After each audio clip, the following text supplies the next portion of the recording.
நாமக்கல் மாவட்டம் ஆண்டலூர் கேட் பகுதியில் 2 லாரிகள் மோதி விபத்துக்குள்ளானதில் 5 பேர் படுகாயமடைந்திருப்பதாக தகவல் வெளியாகி இருக்கிறது.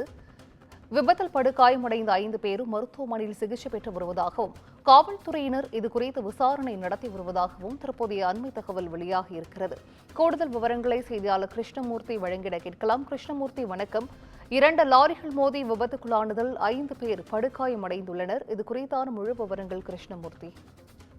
நிச்சயமாக கர்நாடக மாநிலம் பெங்களூரிலிருந்து கொரியர் பார்சல் ஏற்றிக்கொண்டு கண்டெய்னர் லாரியானது திருச்சி நோக்கி சென்று கொண்டிருந்தது. கண்டெய்னர் லாரி ஓட்டுநர் மோகன் என்பவர் ஓட்டி சென்ற நிலையில் நாமக்கல் மாவட்டம் ராசிபுரம் ஆண்டலூர் கேட் அருகே சேலம் நாமக்கல் தேசிய நெடுஞ்சாலையில் சென்று கொண்டிருந்த போது ஓட்டுநர் மோகன் தூக்க கலக்கத்தில் கண்டெய்னர் லாரியை கட்டுப்பாட்டை இழந்த நிலையில் எதிர் திசையில் நாமக்கல்லில் இருந்து சேலம் நோக்கி சென்ற மற்றொரு லாரி மீது கண்டெய்னர் லாரி மோதி விபத்துக்குள்ளானதில் கண்டெய்னர் லாரி ஓட்டுநர் மோகன் உடன் பயணம் மேற்கொண்ட ராம் பிரசாத், அஜித் மற்றும் மற்றொரு லாரியில் சென்ற ஓட்டுநர் வேலுச்சாமி, சரவணன் ஆகிய 5 பேர் படுகாயமடைந்த நிலையில் அவர்களை மீட்டு சிகிச்சைக்காக ராசிபுரம் அரசு மருத்துவமனையில் அனுமதிக்கப்பட்டுள்ள நிலையில் அதிகாலையில் நடைபெற்ற விபத்தால் சேலம் நாமக்கல் தேசிய நெடுஞ்சாலையில் சுமார் 1 மணி நேரத்திற்கு மேலாக போக்குவரத்து பாதிப்பு ஏற்பட்டதால் சுமார் 3 கிலோமீட்டர் தொலைவிற்கு வாகனங்கள் அணிவகுக்கின்றன.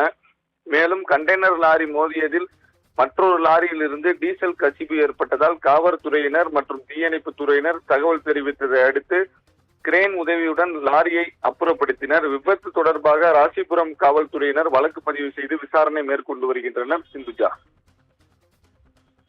விவரங்களை வழங்கியமைக்கு நன்றி கிருஷ்ணமூர்த்தி.